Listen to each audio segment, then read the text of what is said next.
Our biggest splurge. It was definitely the Orca tour in Bremer Bay. Quite expensive, but 100% worth it in our eyes.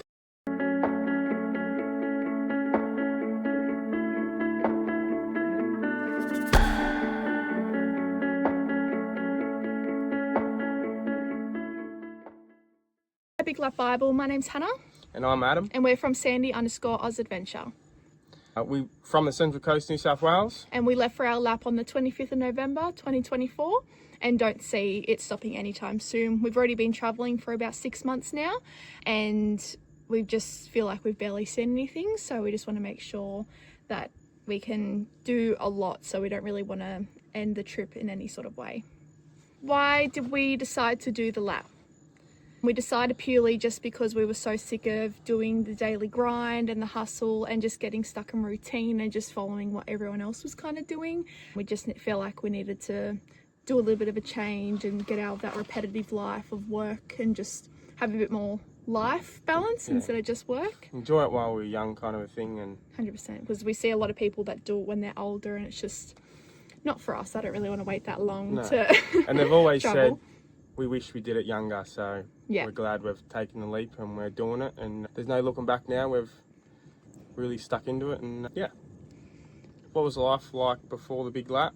I was working machine operating for about 7 years. And I was in vet nursing. I was being qualified for about 3 years now. How did we prepare for the big lap? A lot of work went into it. We were working like 6 to 7 days a week, just trying to make sure that we can afford to go away, and especially in something so big. It's not cheap. It does take a lot of fuel and it is older, so it does obviously have issues that hadn't been fixed before we left, so just doing that along the way. But yeah, like little things like what Adam's been working on, which he can give you the list of things. Yeah, we put a bigger fuel tank on it, which I had some good friends help me out with that, and all the under tray boxes, outdoor kitchen, all that kind of stuff.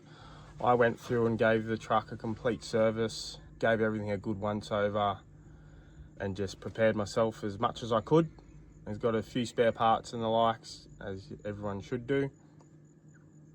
Yeah, just making sure we're carrying enough. Like, I feel like the more you carry, the less problems is going to happen with that issue. It's whatever you're kind of not carrying is what you're going to have an issue with. So, but yeah, no, we just prepared ourselves in that sort of manner, but also we did have a lot of help from friends, Adam's dad and stuff at home, and Adam's super practical. So it was super handy just making sure that we weren't paying someone to do things. We kind of did it we did it all on our own, except for the few little things. Tell us about your setup. So our setup is super simple, super practical for what we want to do. We've prioritized having plenty of storage and making the most of the outdoor living while also having a comfortable indoor space to retreat from the bad weather and stuff as well, because we've noticed we haven't really had much rain, but definitely wind is a big killer. Just cooking outside and stuff's pretty impossible when you have like gas cooker and stuff, so we've just wanted to make sure that we've got heaps of space inside, so if it is really crappy then we can just go up in there. But we also then prepared on the outside. Yeah, we wanted to leave enough room for our spare wheel, motorbike and a decent sized toolbox, so we can bring all the tools that we need, stuff for the motorbike and all that kind of stuff, so we can set up, leave the truck, jump on the bike and go for a blast around and a bit of explore and get down places where the truck won't fit. How did we decide on the right setup? We went up to Fraser Island over a month, and those first 4 to 5 days it just rained the whole time. We had a pretty basic rooftop tent, some storage boxes underneath, and we got a bit wet.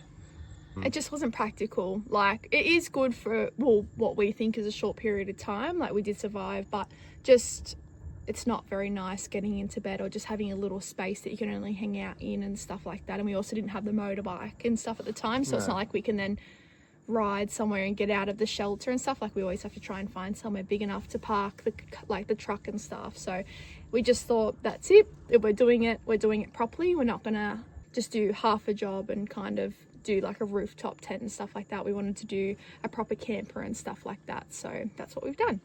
Would we change anything about it? We're pretty happy with the layout that we have. We'd probably just add maybe aircon, and then maybe if we were to do it again, probably just source all the materials ourselves to save a bit more money. We did it through like a flat pack, and we paid, I feel like, a fair bit of money for something that we could have done ourselves and sourced ourselves. So just, it would have made it a little bit cheaper at the end of the day, but we are thankful because we did get to then have that learning experience on how people do build these things, because it is something very new to us. So yeah. Where to stay? So what kind of campgrounds do we stay at and stuff? We do stay at mainly free camps, only because it is cheaper to do so. We find that if we were staying in caravan parks every night, then our money would be disappearing very quickly. So by doing that, we can get away from people. We're not right next door to people as well, but also then we don't fit in a lot of caravan parks as well. Like if there's a lot of low-lying trees and stuff, which we obviously don't know until we get there, then it's a bit hard to kind of fit in, and we're not like the usual size truck and stuff. So it is just a little bit more difficult. That's why we choose not to. But if we do, it is nice to do it every once in a while, just have a shower and stuff, but we always make sure that we can kind of fit into those spaces. How do you find the best campsites? We use a mix of WikiCamps, travel books, Google Maps, and then also a big one that I use is looking at other travelers' Instagrams and stuff like that. Just looking back to where they've kind of been. A lot of travelers will actually put where their campsite and stuff is. So just looking around, even Google Maps and stuff, just finding little open spaces or road stops and stuff like that is always the best way, I feel.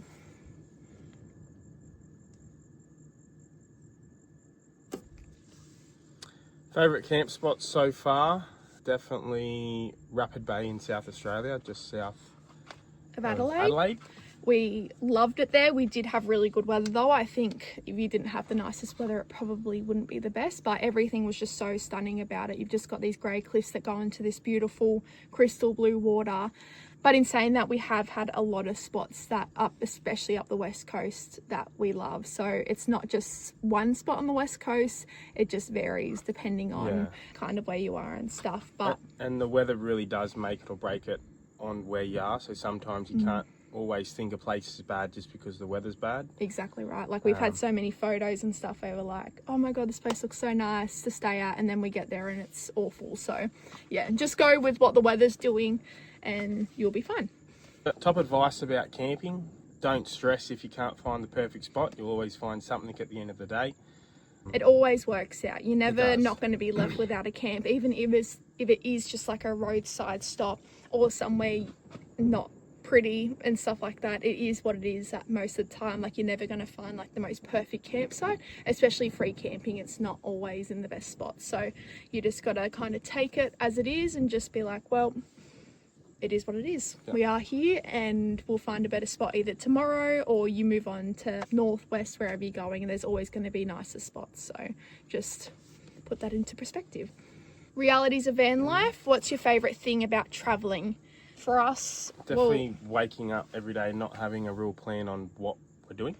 I suppose. Every day's different. Like some nights we get to the afternoon, we don't even know where we're camping yet. The next day we don't know what we're doing. Like I think coming from people who were just so stuck in routine back at home and just following along what everyone else was doing, this is like the best thing that got us out of that routine. It's just not knowing what you're doing and just being super unprepared, I guess, because it's scary, especially at the start. We struggled for the first like month, but after that you then just meet people and you just go with the flow, just not booking in anything either, and just making sure you've got places free and stuff, because if you ever do meet people and stuff, you always want to just then follow along.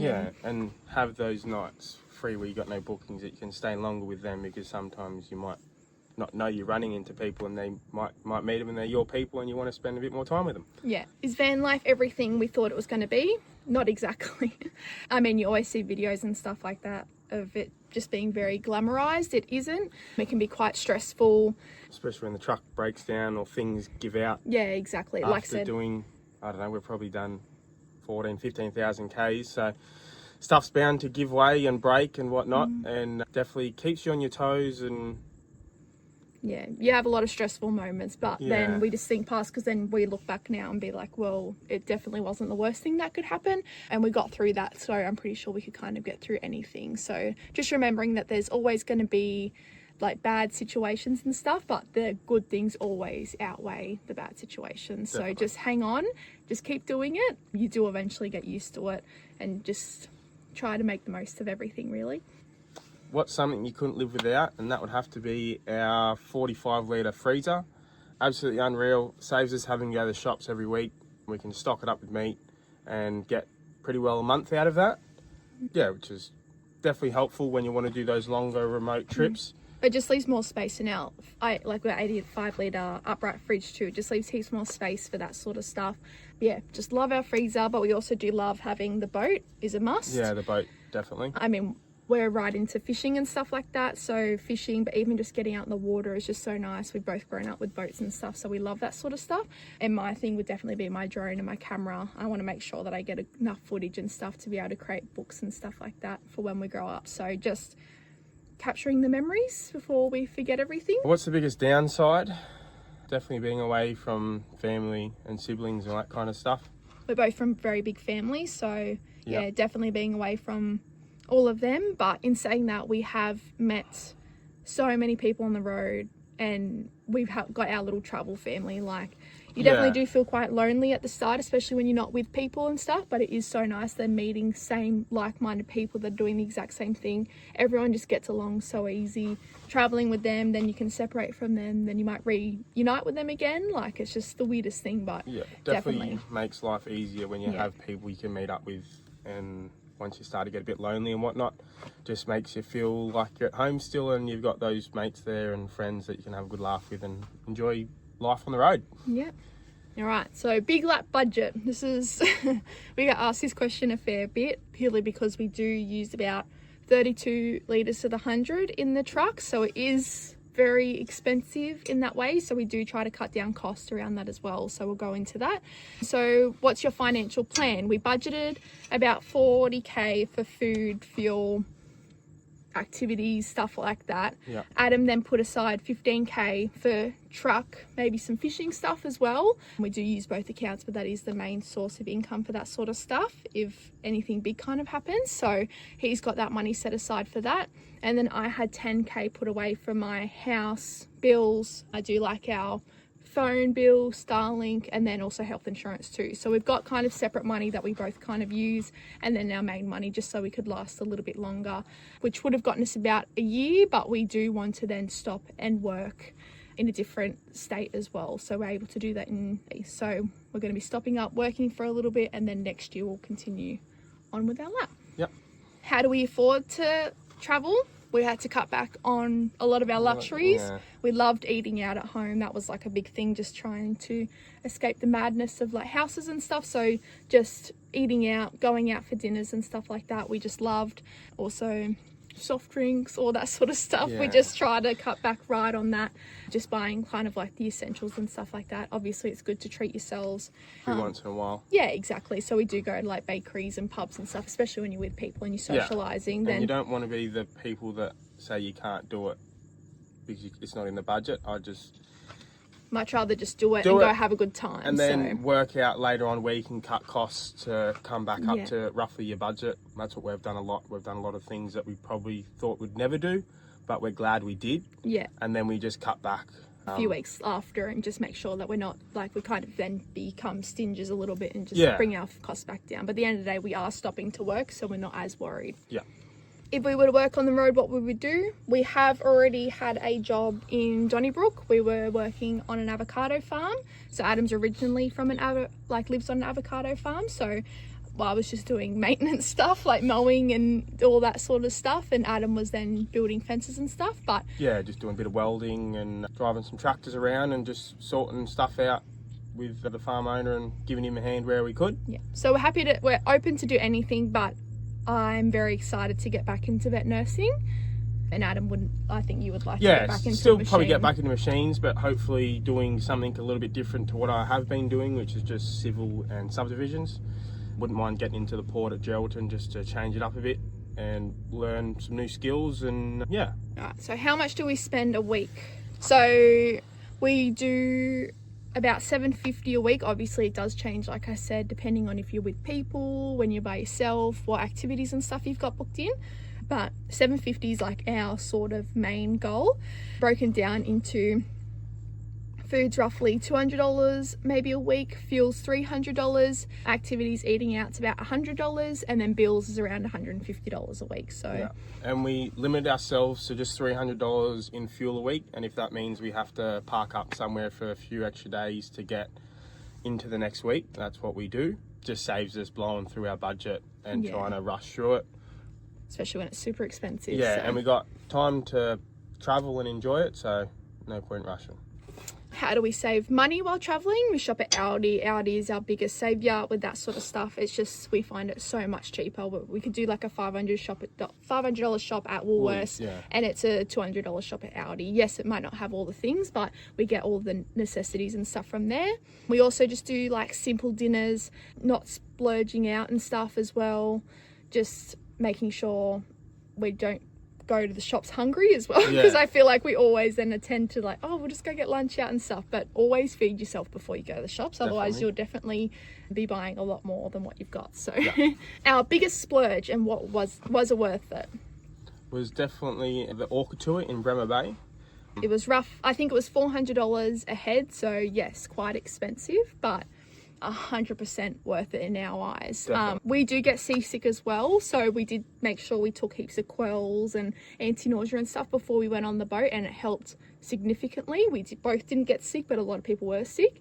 But there's just definitely something about seeing orcas out in the wild, especially because we didn't know they were down that sort of path of the coast either. Like, it's just, the tour was insane. You're out there for 8 hours, which is a long time. We were quite tired towards the end of it, but it's just, yeah, you always see orcas and stuff on movies and stuff, and we just didn't think we could ever see them in the wild. So yeah, and a lot of them, it just wasn't one or two. We seen, I don't know, heaps. There was heaps out there. A fair few pods out there, which is pretty crazy, and they still don't know why they go to that area, but definitely worth doing if you're not too scared about getting seasick or you want to go experience something different. Yeah, it was definitely our favourite. Definitely. Anything we bought but rarely use? Yes. Yeah, that would have to be our Jacola hot tap.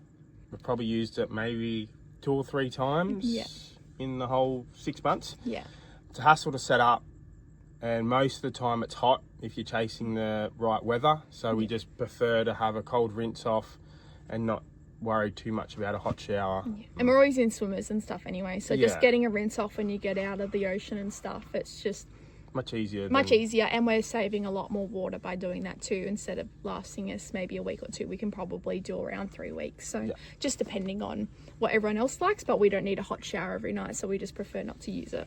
Advice for future lappers. Biggest tip for anyone thinking about doing a lap: just do it. If you're talking about it, you just need to do it. The good times overweigh the bad, and you'll always figure it out as you go. Starting is definitely the hardest part. We hated it for like the first 2 weeks, 3 weeks, even the month. We were like, oh God, what are we doing? Why are we struggling? It is a very different lifestyle, but if you're thinking of doing it, you just need to do it. It'll be the best thing you've ever done.